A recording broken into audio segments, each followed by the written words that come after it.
Surat edaran yang dikeluarkan oleh Menteri Agama Yakut Khalil Qaumas belakangan ini menjadi perbincangan publik terkait peraturan pembatasan suara volume azan di masjid dan musola.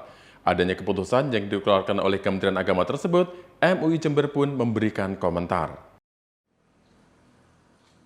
Setelah beredarnya statement Menteri Agama Yakut Khalil Qaumas yang viral dan beredar di beberapa media mengenai aturannya pembatasan volume azan, hal tersebut menuai perbincangan bagi publik. Dalam hal ini juga ditanggapi oleh Majelis Ulama Indonesia (MUI) Kabupaten Jember.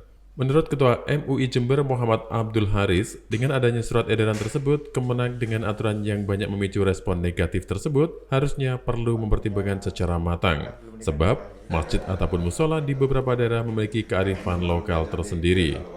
Belum tentu adanya suara volume dari pengeras suara tersebut membuat masyarakat terganggu, bahkan sebagian masyarakat justru senang dengan adanya suara pengeras suara tersebut.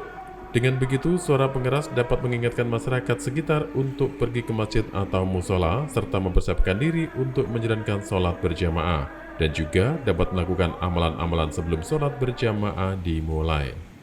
Jadi surat edaran itu kan tidak ujuk-ujuk datang gitu. Jadi itu pasti melalui proses dan didiskusikan oleh banyak kalangan, termasuk yang saya dengar itu yang dilibatkan juga MUI Pusat juga dilibatkan dalam pembicaraan sehingga turun yang namanya surat edaran itu. Tapi yang paling penting bagi saya adalah bahwa ini mengingatkan kita semuanya bahwa masjid atau musola atau tempat ibadah itu merupakan bagian dari sebuah komunitas masyarakat. Ya, jadi ketika kemudian mau berkebijakan, misalnya sampai kapan, mulai jam berapa, pengeras suara itu harus dikumandangkan dan seterusnya, itu harus memperhatikan lokal yang ada di masyarakat itu sendiri.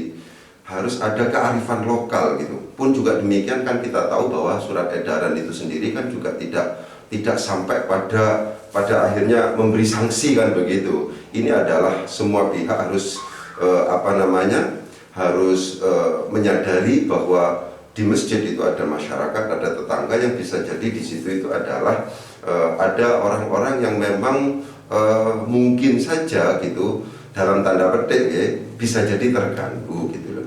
Sementara pantauan reporter Nasional TV di Kabupaten Jember sendiri, sejauh ini tidak ada masyarakat yang komplain mengenai pengeras suara di setiap masjid dan musola. Dari Jember, Hisam Nugroho, Nasional TV melaporkan.